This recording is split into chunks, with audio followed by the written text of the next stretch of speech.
All right, so the heated flooring system. This one I'm really excited for because it's something I haven't shown in a lot of my other courses, and that is using an uncoupling membrane to be able to run all the wires in.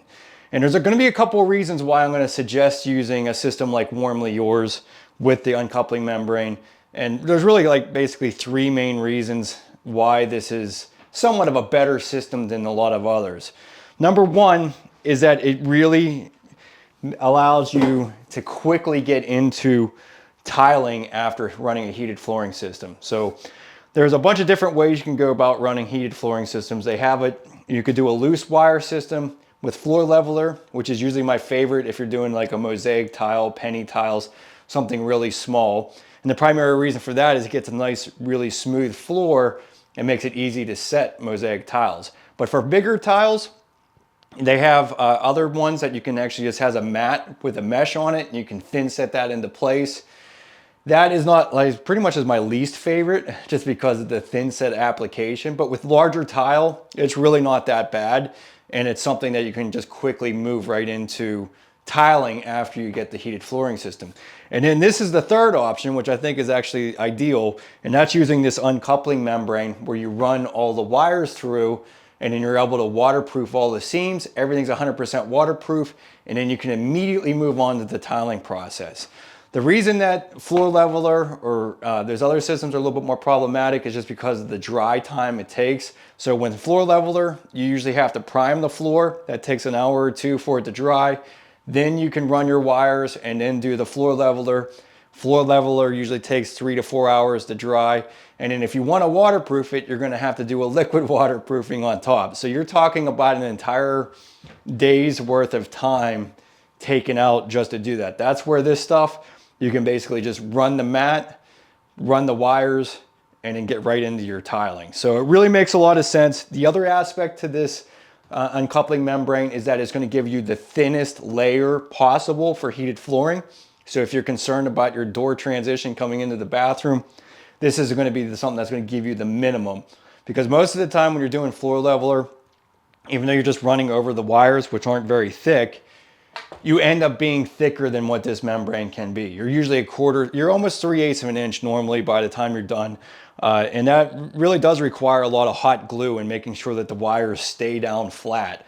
And that's why most of the time you're usually doing about 3/8 of an inch layer of floor leveler. So this makes it very, very smooth and flat.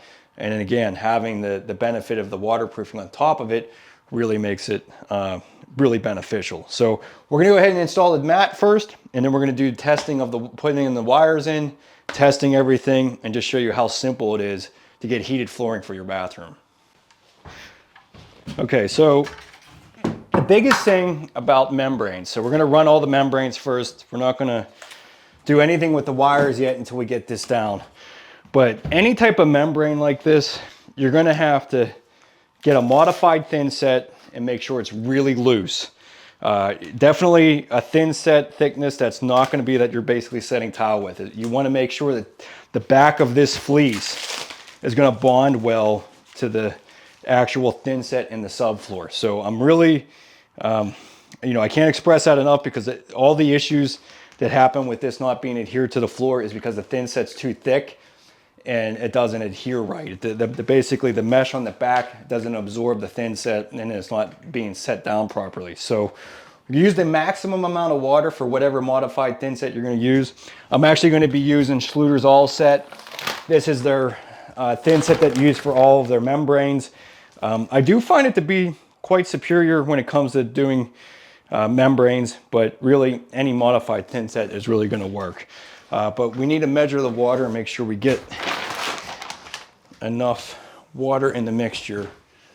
So this is about 7.5 bags per, 7 quarts per bag. I'm just going to add just a little bit more because I want to make sure that that's going to bond well.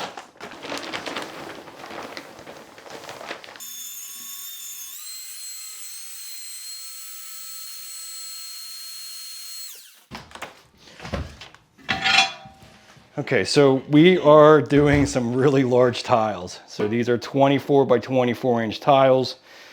And this really makes it easy to overcome any imperfections with your subfloor. So that's why I only did a couple patches here and there, anything that was extreme, anything that was just going to be hard to fill in with Thinset. But using a big tile gives you a lot of flexibility. And so when it comes to installing this membrane, I would say primarily anything under 2x2. So if you're going to do like a 2x2 mosaic or smaller, you're going to want to go with a different system, because this just doesn't have, it just is hard to get nice and flat for that type of tile. I'm not saying you can't install it. I would just go with a floor leveler for smaller tiles. But with big tiles, 12x24s, even plank tile, the 6x24 type tiles, they work out great. I've even used, 6x6s over something like this, and it works great. It's just anything smaller, you really want to do the floor leveler beforehand. So we're going to cut the mat for the entire bathroom, and that's one thing I should mention. Even if you're not going to heat the entire bathroom, you're going to want to run the mat throughout the entire bathroom, just because you want to keep the floor at the same height all the way through. So if you have a closet that you don't want to heat, you don't have to, but you're going to want to put this mat down so that you can make everything the same level. And this also goes for going underneath of your vanities, underneath your tubs, everywhere that you're not going to be putting floor heat, but you're still going to run the mat underneath of it.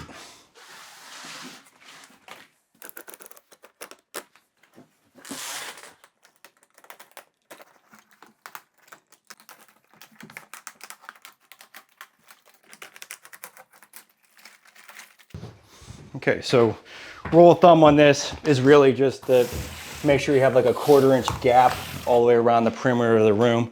But we're gonna set this first sheet into place.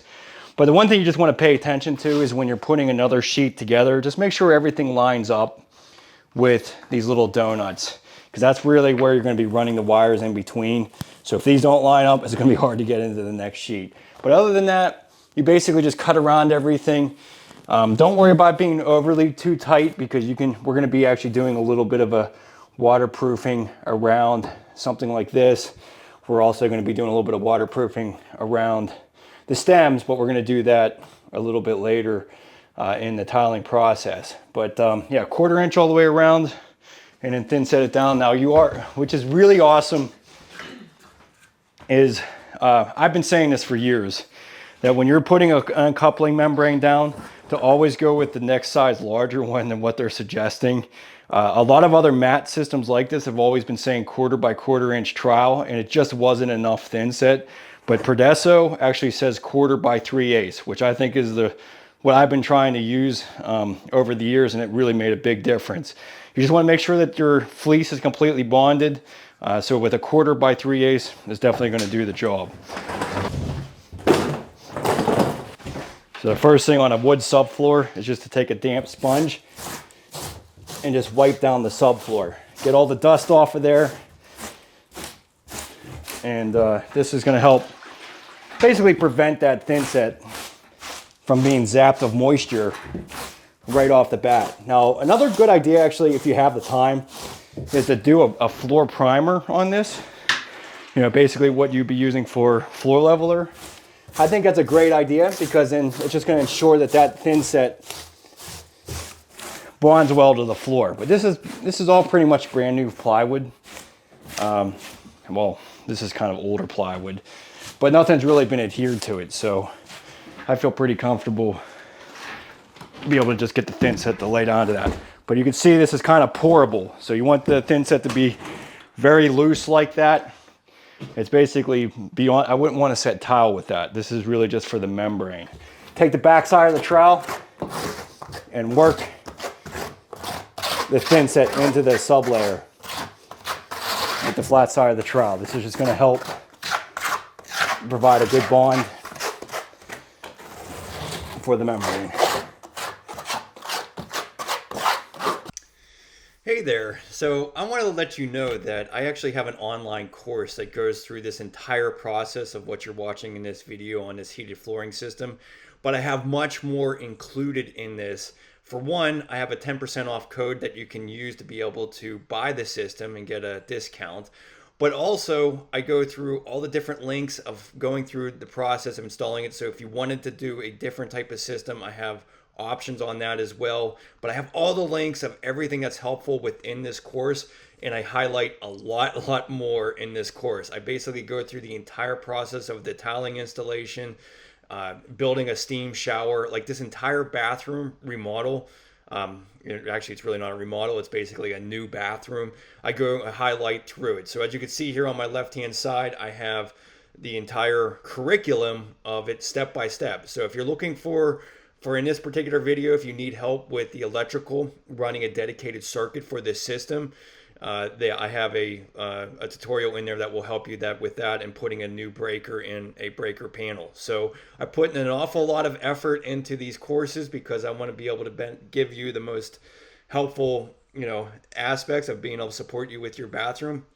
And that's the other thing. If you have any questions about your own bathroom, I have a comment section under any tutorial, and I'm really dedicated to helping anybody within the course because it's just going to help future people. So as much as I like to try to answer questions here on YouTube, my dedication is to the members that are in the courses. So check out the link below, and I assure this will save you time and money. Thanks so much.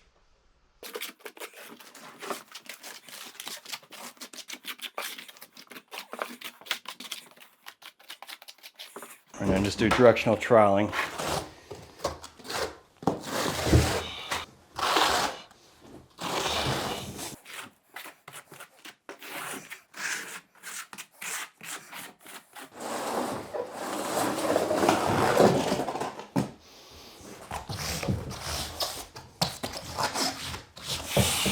All right, so you can just take your grout float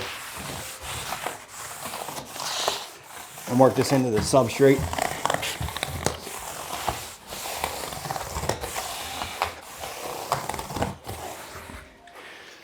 Just make sure we keep that 1/4 inch gap.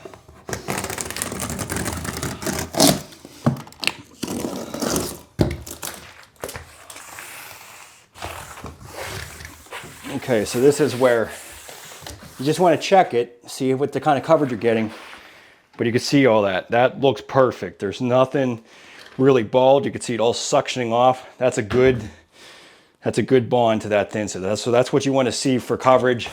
If you're not getting that for some reason, use a bigger trowel or make sure that your thinset is loose enough that's creating that. That's where that 1/4 by 3/8 inch trowel really does help out a lot.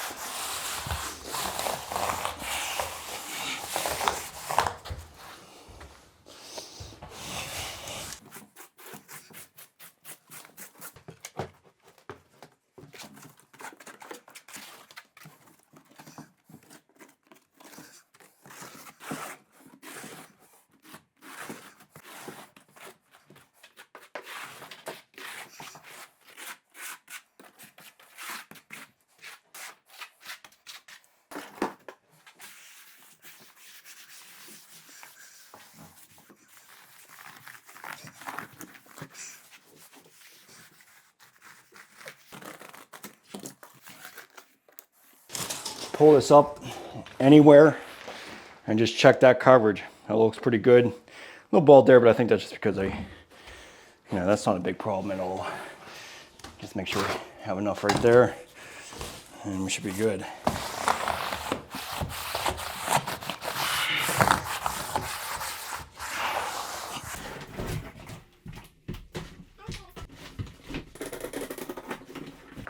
This is just where you want to make sure that these dots are going to line up.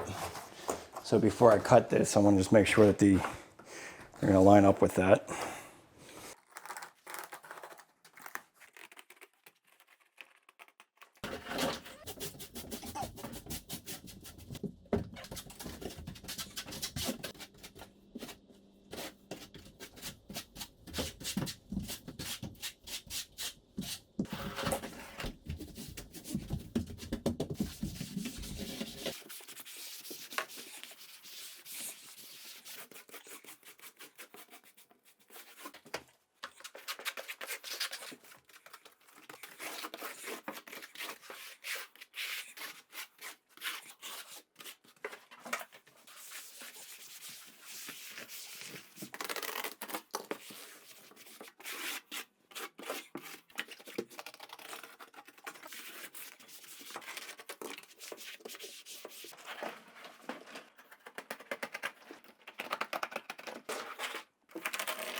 So you can see how that evens up with a linoleum floor. So that tile, you know, we could even bring that tile over top of that linoleum if we wanted to finish it.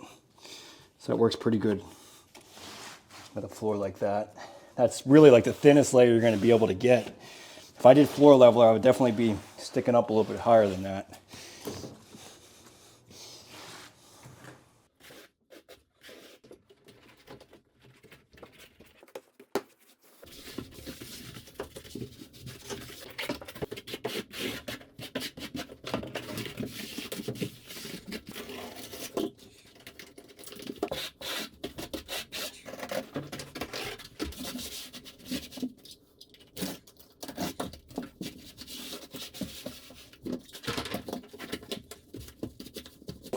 This becomes a real issue towards the end of the roll.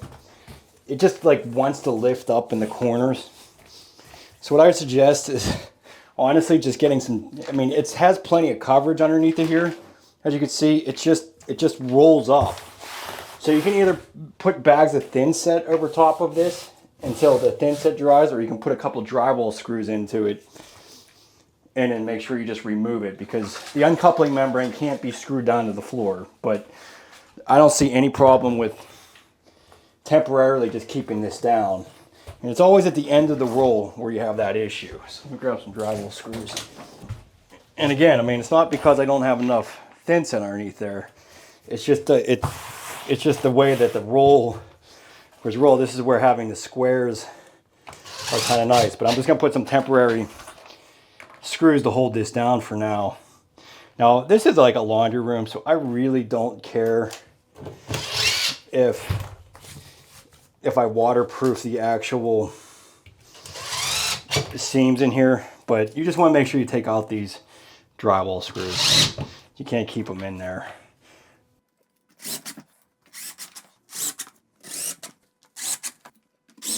Let's pop it up here too. So just put a screw in it to make sure it stays down. Again, you're taking this out. You're not leaving these in there. It's just literally there for temporary adhesion.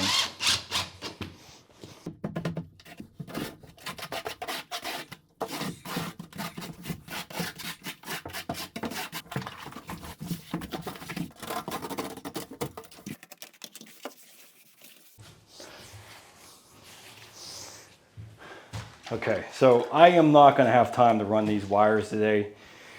I really highly recommend that you make enough time to run the wires when this Thinset is still wet, because you're basically sticking them in between these rows. And if there's Thinset in between them, it can be troublesome to do that.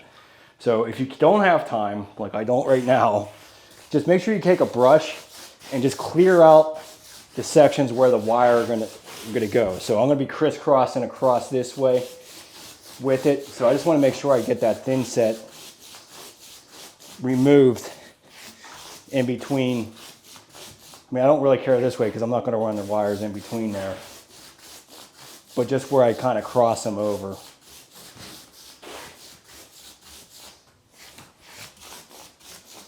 Because if you don't have this clean, then you're kind of scraping it out and trying to get the wire in, and you don't want the wires to stick up above the mat. It can be really problematic sometimes. So, but if I were to go run that wire right now, it wouldn't be any big deal. I was just going to squeeze into the Thinset and be fine. But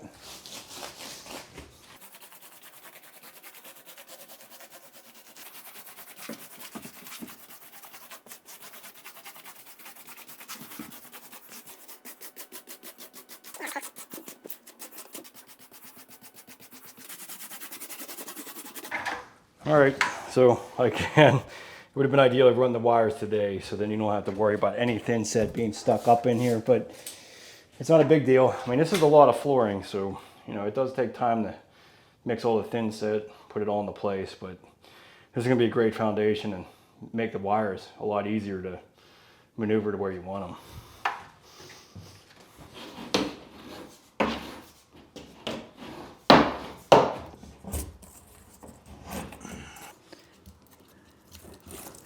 Tape this to her wire.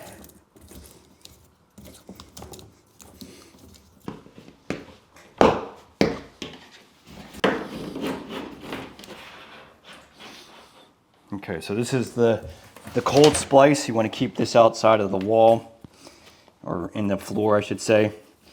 So we'll basically be, bringing it somewhere over here.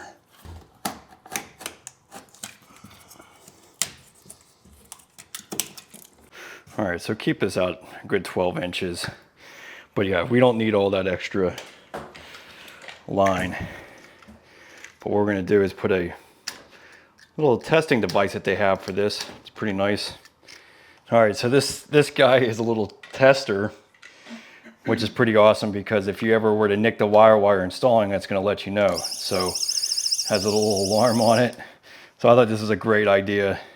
Just keeps everything, there's nothing worse than if you nick the wire, because if this goes bad and you do all the tile work, you pretty much just wasted your money on putting a heated flooring system in, because trying to find the area that got nicked is going to be pretty tough. But if you hear that while you're installing it, then you'll know exactly when you did it. So you just basically connect this, and you want to keep this on there the whole time that you're running that wire. So that's on. So we'll just keep that on.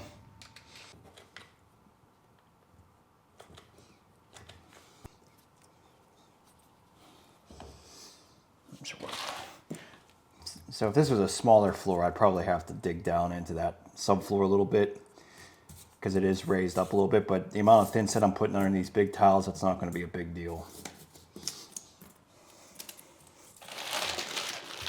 Now this might test your patience a little bit, but we're basically going to be routing everything around everywhere we want the heated flooring. So one thing in this area I do want to pay attention to, though, is where my big soaking tub is going to be. So this was going to be like a 6-foot tub. So basically from here, and then we were going to be basically 18 to here. So basically this big square right here, we kind of want to keep the wires out of. So basically from here over, we want to keep the wires out of that entire area.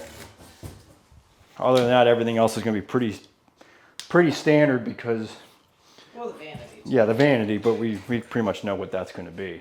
And the toilet. Yeah. So let's go ahead and route everything in here, and we'll bring it down the hall and around. Biggest thing is that you want to keep these.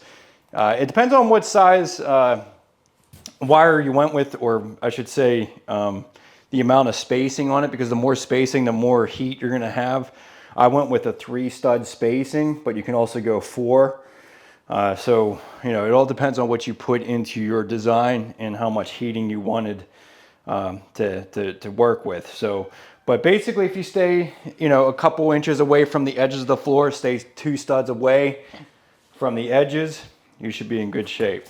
So let's go ahead and route these in.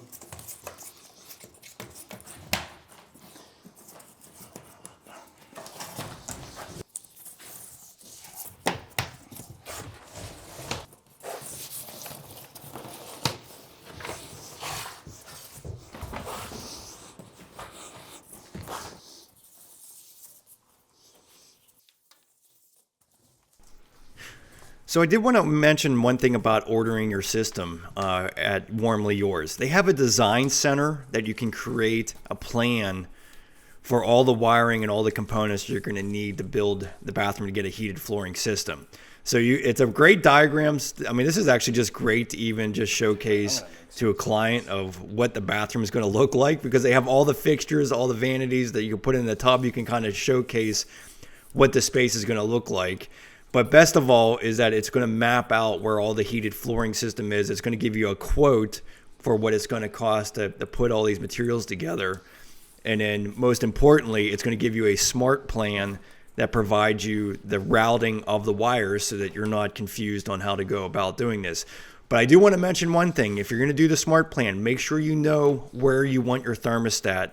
They have a little thermostat thing that you put into the wall that you want to put it at, and then they route all the wires around that. So be sure you do that. I did not follow their smart plan, primarily because I ended up moving the position of my thermostat. So I'm kind of doing this without a plan. But really, it really just comes down to keeping everything 3 studs apart, keeping 2 studs away from the wall, and then obviously not being in and underneath of all the fixtures. But definitely check out designing your bathroom heated flooring system at Warmlyyours. It definitely is a great resource to visualize and get an estimate of what all this is going to cost too.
26 inches off the back of the wall, so right about here. So we'll just end it right here. Make it go a little bit on the sides if you want. But this is something that you can decide not to do if you have not enough wire. And if you had too much wire, maybe bring it back along the side. But yeah, again, 26 inches to the front of the toilet. And obviously it's usually like an oval. So we'll just go back and forth right here.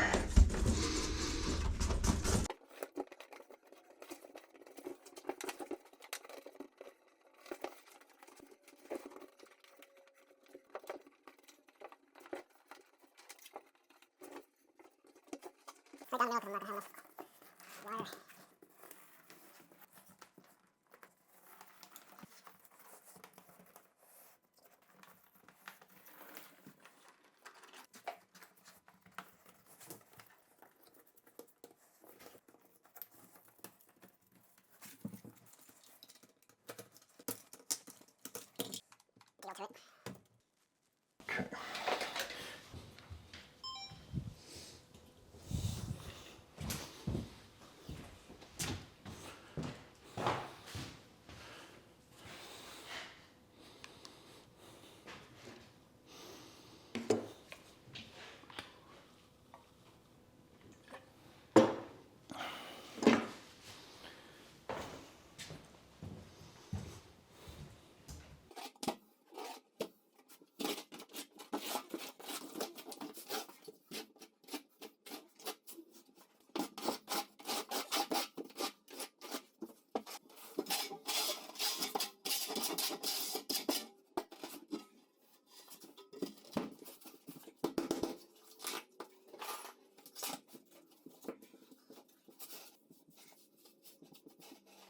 Very simple. This is actually one of the most simple thermostats I've seen for Wi-Fi yet. So that is pretty awesome, because there's nothing worse than having something you have to program that's like, I mean, honestly, the ones that I've used in the past, I just didn't even mess around with because it was so confusing on which buttons to switch it over with. Having an app for this is really tremendous. I mean, this is very intuitive. You basically adjust it to whatever you want to make it. That's pretty dang wild. So Warmlyyours, you definitely did an awesome job on this one. I am really impressed, because I've always had problems with other thermostats and not being able to program them to what I want to do. So very cool. So just to show you a little bit more about the app that you can download for your Android or your iPhone. Sometimes these videos look like they're really simple, but then they're more complicated than they are. But this one really truly is just as simple. You can pretty much just basically press on any of the days and adjust it to the time frame that you want it turned on. So if you want just from Saturday morning from 8 a.m. to 10 a.m., it'll put that in there for you at the degrees that you want it.